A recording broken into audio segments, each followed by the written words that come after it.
निश्चित अमरकांत झा जी एक बहुत ही कर्मठ नेता थे और उनके नेतृत्व में मैं काम करते करते गली से दिल्ली तक का मैंने सफ़र किया। आज उनके जयंती के अवसर पर आज ही नहीं तो हर साल उनके सुपुत्र अमित झा, मीनाक्षी, ये सारे लोग मिलकर रक्तदान शिविर का आयोजन करते हैं। स्कूल में पढ़ने वाले बच्चों का सम्मान करते हैं और एक छोटा सा व्याख्यान भी हर साल होता है।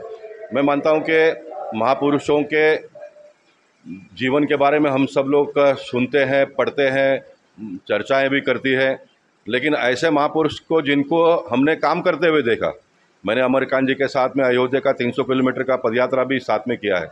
इसलिए मैं तो भाग्यवान हूँ कि उनके साथ में मुझे काम करने का अवसर प्राप्त हुआ।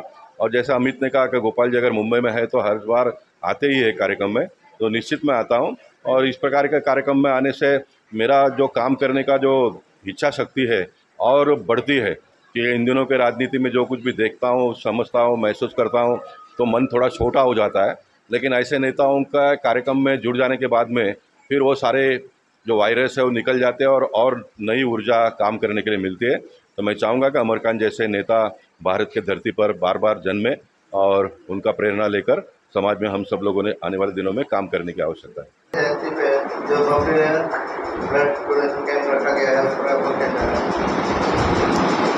अमरकांत झा जी भारतीय जनता पार्टी के कार्यकर्ता थे और हमारे माननीय राम नाईक जी ने कहा था उनकी पुण्यतिथि के अवसर पे कि अमरकांत जी पंडित दीनदयाल उपाध्याय थे। भारतीय जनता पार्टी जिन्होंने स्थापना की, जिनकी स्थापना जिनके विचारों से मेरी पार्टी चल रही है, उनकी उपाधि हम राम नाईक जी ने दिया था अमरकांत जी को।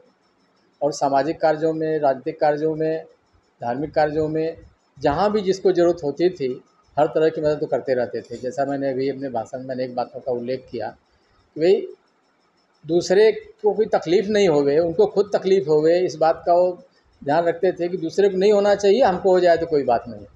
उनके आना जाना, हम लोग कभी बाई चांस किसी के घर पे कोई बुखार आ जाता था, हमको आ गया, किसी को आ गया, तो घूम करके 10 आदमी को बोलते थे कि उसके घर पे चले जाना, ज़रा मार्बल ब्लीचिंग हो जाएगी। मतलब वो तो जाते ही थे, 10 आदमी को बोल के जाते थे कि जरा उसके घर पे चले जाना, थोड़ा उसको मार्बल ब्लीचिंग हो जाएगी, उसको दवा की ज़रूरत है तो डॉक्टर का, कई डॉक्टर लोग थे जिनसे जान पहचान था, वो सारा काम करते रहते थे। दूसरे के बारे में रात दिन सोचते रहते थे। उनका मूल जो सिद्धांत था, उनका विचार था कि कोई तकलीफ़ नहीं रहना चाहिए, मैं बड़ी तकलीफ़ में रहूँ।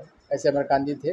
उनके जन्मदिन के अवसर पे ब्लड डोनेशन का कार्यक्रम तो बहुत ही उत्तम है, क्योंकि इससे केवल जीवन बचाया जा सकता है। ब्लड डोनेशन कार्यक्रम से और कोई इसका दुरुपयोग नहीं हो सकता है, खाली जीवन बचाया जा सकता है और वो काम हो रहा है। उनके बच्चे, जो उनके 3 बच्चे हैं, बहू हैं, सभी मिल कर के कार्यक्रम करते हैं। परिवार के दूसरे लोग भी इसमें जुड़े रहते हैं, अध्यापक लोग भी जुड़े रहते हैं। सभी लोग को मैं बहुत बहुत धन्यवाद देता हूँ कि उनके जन्मदिन के अवसर पे अच्छा कार्यक्रम करते हैं।